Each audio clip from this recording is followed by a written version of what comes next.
그래서 지금 위에 사업부별로 브레이크다운을 쭉 해주셨는데 이 파운드리가 여기도 적자잖아요 보니까 예. 지금 흰색 선이 이게 영업이익률이죠. 흰색 선이 영업이익률입니다. 예, 마이너스 71.7%. 예. 예, 뭐 만들면 70%가 적자예요 매출에. 예. 예, 그런 식으로 하다가 지금 적자 규모는 빠르게 줄고 있고. 예. 다음 주에 삼성전자 실적 발표, 본 실적 발표에서 이 파운드리 얘기가 아마 틀림없이 나올 거라서 예. 제가 좀 관심 있게 지금 봤거든요. 그리고 이게 분기 실적이죠. 예, 분기입니다. 예, 분기에 한 5빌리언 정도 하는 거니까 그러면 1년 통틀어서 보면 한 20빌리언. 예, 그렇습니다. 우리나라 하면. 돈으로는 그러면 한 30조. 예. 30조 하고 그래서 30조 정도면 인텔의 파운드리 시장 점유율은 얼마 정도나 될까? 예, 그래서 TSMC를 막 찾아봤어요. 예. TSMC가 보니까 한 200조 정도 되는 것 같아요. 기준으로 보면 200조 정도 하는데 인텔이 지금 보니까 30조? 잠깐만. 그런데 TSMC가 시장 점유율 70%잖아요. 그죠? 그러면 전체 시장 규모가 한 300조? 300조에서 매출 30조 하니까, 잠깐만. 10%나 돼요. 아닐 건데. 으로 제가 계산이 좀 네. 뭐가 잘못된 것 같아요. 그죠? 지금 파운드를 잡는 건 자체 물량을 많이 잡고 있거든요. 인텔 자체 예, CPU도 하고. 내부 물량을 많이 잡고 있습니다. 삼성도 자체 AP를 네. 만들면 네. 그게 다 파운드리로 맞습니다. 잡힙니까? 네. 같은 맥락. 삼성 지금 이번에 흑자 전환 합니까? 3분기 정도 점쳐주고 있는 상황입니다. 3분기. 예.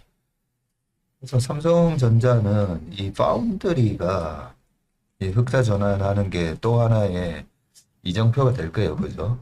만년 적자였죠. 예, 만년 적자였고 적자폭이 확대되고 있었는데 올해부터는 턴어라운드에 대한 기대가 많이 올라오고 있는 것 같아요. 실제 테슬라 수주 이후로는 분위기가 많이 바뀌었습니다. 테슬라 그게 한 뭐 27조짜리 예. 그때 수주했고 애플 거 수주했고 예. 최근에 엔스로픽 수주하고 있고 그쵸? 삼성전자가 이 파운드리 마켓 쉐어를 갖다가 한 20%만 가져와도 시총이 그죠? 제가 계산해 보니까 그 정도 갖고 오면 시총 한 600조에서 700조 더 늘어나겠더라고요. 예. 지금 TSMC가 한 3천조 하잖아요. 그렇습니다. 시그널이 조금 나오는 것 같은데 제가 신문에서 봤는데 6월에 삼성 파운드리가 흑자라는 얘기가 있었더라고요. 그런 얘기를 제가 들어봤거든요. 예. 네. 월 기준으로는. 예, 월간 월 기준이니까 네, 월 기준. 분기로는 이제 그렇죠. 이제 예. 3분기부터 턴어라운드 기대가 완전히. 있는 것 같습니다. 예. 또 이번에 삼성전자 지금 뭐 주주환원 정책 이런 것도 이번에 나옵니까? 내년에 나 그거는 올해까지 내년. 종료되고요. 올해까지 종료되고 이번 실적 발표 때 그런 계획이라도 얘기가 나올 수 있나요? 질문이 나오면은 뭐 좋은 방향으로 이제 고려해보겠다. 검토해보겠다 이 정도 나올 것 같습니다. 그 정도 예, 예. 얘기하겠죠. 자, 삼성의 파운드리의 드라마틱한 턴어라운드를 좀 기대를 해보고 자 그러면 아까 얘기했던 LS 일렉트릭 한번 볼까요? 네, 이번에 실적이 어제 나왔고요. 장중에 나왔습니다. 컨센을 한 8% 정도 상회하는 실적이 나왔고요. 영업이익이 1785억 나오면서 YY로 64% 성장했고요. OP 마진이 11.3 기록을 했습니다. 매출과 이익이 분기 최대 실적을 기록했다라고 하고요. 별도 일회성 요인 없이 전력사업 성장과 자동화, 자회사 회복이 동시에 나타났다라고 합니다. 전력사업 매출액은 1조 900억대에 나오는 모습이었고요. 영업이익은 1374억 기록을 했습니다. 전력기기 쪽 사업이 한 12.6%의 마진을 기록을 했고요. 배전망과 초고압 변압기 등 전력 인프라가 외형 성장 견인을 했고 전력기기 수익성 원재료 부담으로 평년 대비로는 좀 낮아졌다라고 하는데요. 6월부터 판가 인상 효과가 반영되며 정상화가 됐다. 하반기에는 미국 데이터 센터나 국내 반도체항 고수익 프로젝트 매출이 확대가 되면서 이익 개선 속도가 더욱 빨라질 가능성이 있다.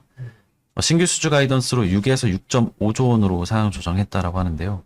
2분기 신규 수주는 2조 800억대에 나오면서 지난해 동기 때 수주 잔고보다 YY 240%가 증가했습니다. 수주 잔고는 7조 원 기록을 하면서 YY 81.5% 기록 중이라고 하고요. 상반기 누적 신규 수주는 3.2조 원으로 기존 연간 가이던스가 4조 원이었는데 이미 그를 한참 뛰어넘는 그 부분을 반기 만에 지금 거의 다 채운 상황입니다. 80%까지. 연간 신규 수주 가이던스를 6에서 6.5조 원으로 상향 조정을 했고 수주 증가의 핵심은 배전반이라고 볼 수가 있겠고요. 2분기 배전반 신규 수주는 1조 400억대로 YY로 거의 1000%, QOQ는 529% 증가했고요. 전체 신규 수주의 약 50%를 차지한다고 합니다. 기존 빅테크 고객의 추가 발주와 미국 현지 고객 확대가 동시에 진행된 결과라고 하고요. 제시한 6조 가이던스에서는 데이터 센터형 비중이 약 45%까지 상승할 것으로 전망을 했습니다. 배전반은 초과합 변압기보다 납기가 짧아서 수주 이후 매출 전환 속도가 빠르다라고 하고요. EQ 수주 증가분의 상당 부분이 하반기부터 실적에 반영이 되면서 현재의 수주 강도는 27년 실적 성장까지 뒷받침할 전망이라고 합니다. 배전반이 초과합 변압기보다 납기가 짧다라고 하잖아요. 배전반은 6개월에서 1년 정도 납기 기간이 있고 저희가 잘 알고 있는 초고압 변압기는 3에서 한 4년 정도 걸립니다. 그래서 굉장히 납기가 빠른 지금 사업적으로 LS1렉이 확장을 하고 있다라는 걸 알 수가 있고요. 하반기도 최대 실적 추가 캐파 확대까지 있다라고 하는데요. 20년 매출은 6조 6천억 정도, 영업이익은 7천억대를 전망을 했습니다.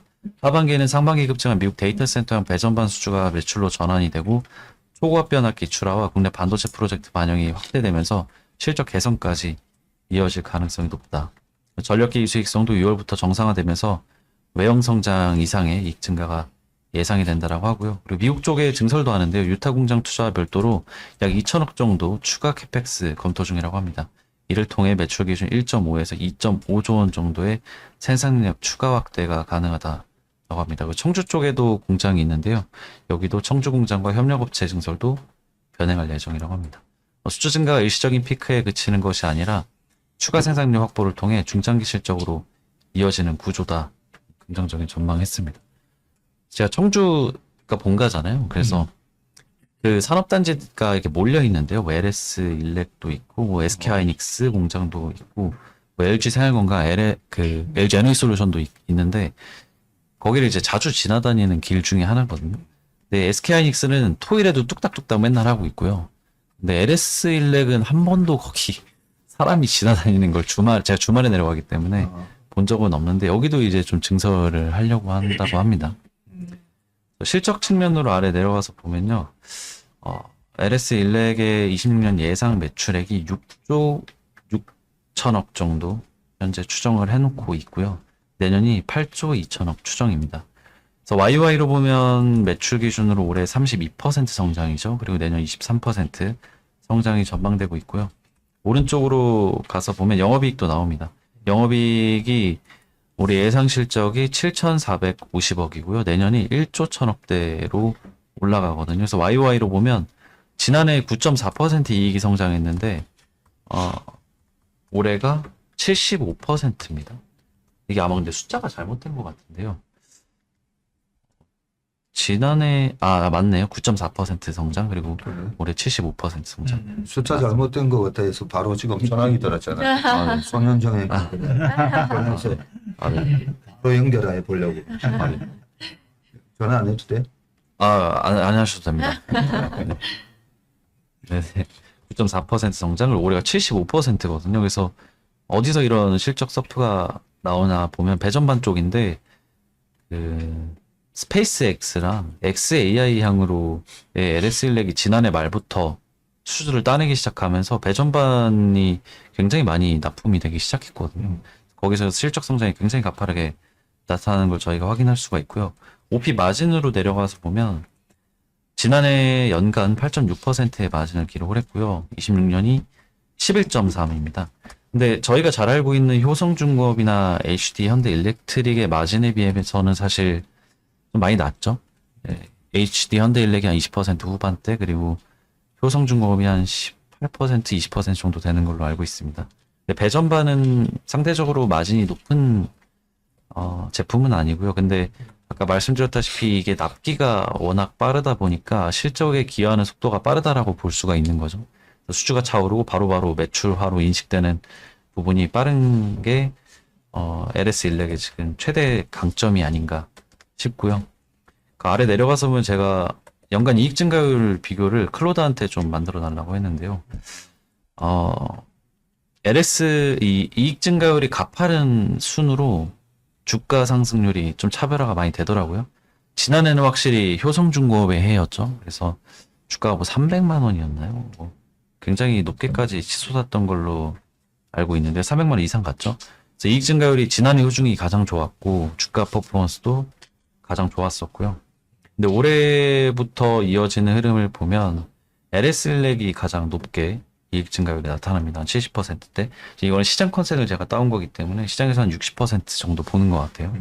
그리고 내년 되면 한 40% 중반 정도 나옵니다. 그래서 3사 중에 올해 가장 주가 퍼포먼스가 좋은 상황인데 확실히 이익 따라 주가가 움직인다라는 걸 저희가 알 수 있는 것 같고요.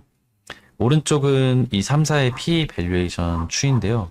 하얀색이 LS 일렉입니다. 오른쪽에 하얀색으로 표시가 써 있는데 12개월 포워드 PE 기준 54배 현재 거래가 되고 있고요. 효중이나 그리고 현대일렉은 한 20배 중후반 정도 거래가 되고 있습니다. 그래서 효중과 LS일렉이 높게 밸류에이션 갔을 때 지난해 실적 굉장히 좋았을 때 밸류를 보면 한 40배 중후반까지 갔었거든요. 근데 LS일렉은 70배까지 갔습니다. 이번에 빠지기 전에. 왜 그랬냐를 좀 생각을 많이 해봤는데 그냥 납기가 빠른 거 그리고 미국 테크 기업들을 잡은 거 특히 테슬라 밸류체인 그러니까 XAI나 그리고 스페이스X 이쪽으로 납품을 하다 보니 고밸류를 받는 건지 그 정도의 생각만 전 해봤거든요. 왜냐면 이익률이 그렇게 높지 않은데 HD 현대일렉과 효성중공업이 이익 터질 때만큼의 밸류 이상을 받고 있다라는 거는 조금 과하지 않나라는 생각도 들거든요. 막 70배 이렇게 받는 거는. 근데 뭐 어쨌든 주가는 그렇게 흘러갔었고요. 근데 이때 모멘텀도 있었어요. 그 70배 갔을 때 액면 분할이 있었죠. LS일렉이. 그래서 네, 개인 투자들이 그때 엄청난 매수세가 유입이 됐었거든요.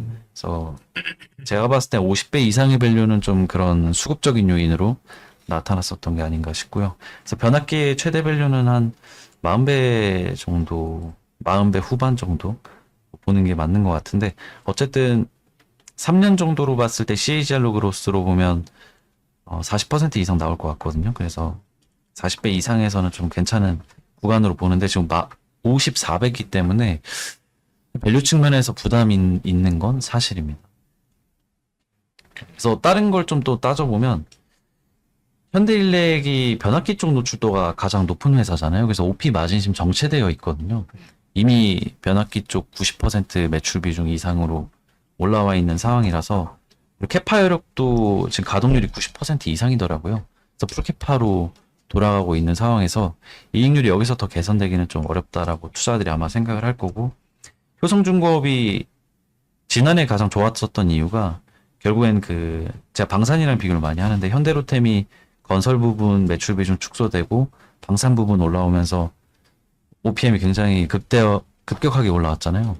효성중공업도 마찬가지거든요. 지금 효중이 변압기 매출 비중 60% 후반까지 올라왔더라고요. 50% 이러다가 연간으로 계속 올라와서 60%대 올라왔고 LS일렉은 이 변압기 쪽만 따로 놓고 보면 50-60% 정도 되는 것 같아요. 그래서 아직 업사이드 룸이 많이 남아있다라는 거죠. 현대일렉보다 효중이나 LS일렉이. 그래서 주가 퍼포먼스는 실제로도 현대일렉보다 지금 효중과 LS일렉이 좋습니다.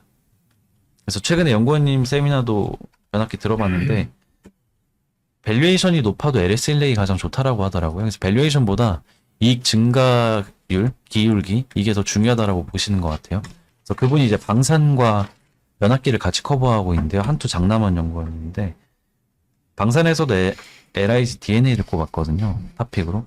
그 이유도 보면 밸류는 가장 비싼데 결국엔 이익 증가율이 가장 가파를 만한 회사를 꼽고 있는 것 같습니다. 저도 거기에 어느 정도 동의가 되는 것 같고요.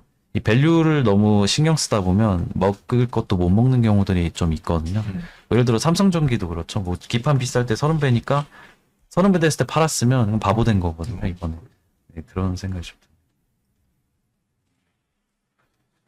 좀 요즘 이쪽 주가 많이 빠졌잖아요. 네, 많이 그쵸. 빠졌습니다. 근데 왜 많이 빠졌는지 이제 이해가 되네요. 보니까. 일단 멀티플이 이 한때 이번에 피카오 칠 때는 보니까 90배 갔었네요. 보니까. 네, PR이? 네, LS 얘기했습니다. 이 90배 갔다가 지금 많이 빠졌다가 45배에서 54배 그리고 다른 기업들도 30배 초반까지 갔다가 지금 35배, 40배 네. 이렇는데 이 PER은 어떻게 결정이 되는 건가? 그걸 트린치가 PEG 개념으로 해가지고 EPS 그로스가 높으면 PER이 높아도 괜찮다. 예, 그 개념으로 PER이 70배인데 EPS 그로스가 70% 나오면 PEG는 1배니까 괜찮다. 네. 아주 중요한 개념을 얘기해 주셨는데 옆에 이익 증가율 딱 이 그래프를 엔스로픽을 네네, 실려서 네. 클로드 만들었다는 거죠. 제가 원래 GPT 썼는데요. 음. 다들 클로드가 좋다고 하셔가지고 좀 바람을 펴봤습니다. 그래서 구독 해지하고. 바람을 지금 결혼을 앞두고 아, 뭐 큰일 10월인가? 났습니다. 10월 31일입니다. 그렇게 막 변심하는 이런 모습 보여주면 안 돼. 저 1편 단신이라서. 일단 남자. 자, 큰일 날 얘기를. 자, 지금 효선중공업하고 LS 일렉트릭, 근데 일렉트릭에 이익 증가율이 나오는데, 25년도에는 효성중공업도 100% 이익 증가율이었고, 그래도 올해 내년까지는 40% 네. 유지되네요, 보니까.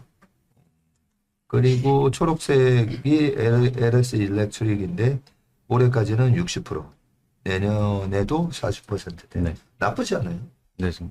그러니까 PR의 30배, 40배는 너무 높다라고 생각할 수는 있지만 이익 증가율이 아직까지는 단단하게 나온다는 네. 거죠. 좀 예전만 하지는 못하지만 네, 맞습니다. 자, 그런 상황이고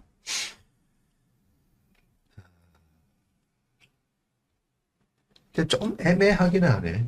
네, 밸류가 사실 뭐 이 종목이 25배, 30배면은 정말 괜찮겠지만 좋은 걸 알기 때문에 투자자들이 여기 몰려가 있는 거잖아요. 이미 가격, 전문 항상 말씀하신 거는 좋은 종목엔 이미 투자자들이 들어와서 가격 그 방어를 뭐라고 하셨죠? 갑자기 기억이 안 나는데 가격 저항이라고 하셨나요? 그게 이미 높은 가격을 형성해놔서 들어올 수 있는 그 룸을 만들어주지 않는다. 네.